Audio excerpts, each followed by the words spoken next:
What are good reasons to dig your feet in on division of assets or debt matters in divorce?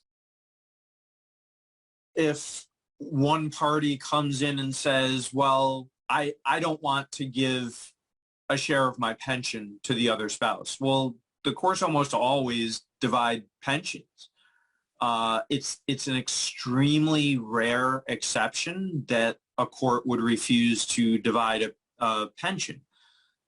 Similarly, on a house, if there's no claim of premarital or separate property credit, if one party comes in and says, well, gee, I just feel I deserve 70 or 80% of the equity value of the house with no other justification for that other than, that's what I feel I deserve, then I would turn to the other spouse and say, well, especially if they're my client, and say, you need to insist on getting your fair share, which is usually a 50-50 split of the equity value. Other things where it's pretty clear, so things like division of bank accounts and investment accounts. If there's no premarital credit, one cannot then say, well, gee, I put in, quote unquote, my money into that account, and therefore I should get that account.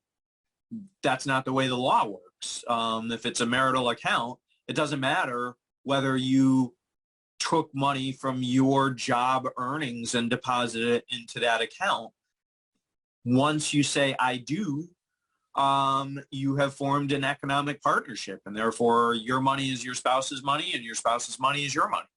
So any money you earn from, quote unquote, your paycheck and you put it into any financial account, whether it be a bank account or financial account, that's marital money.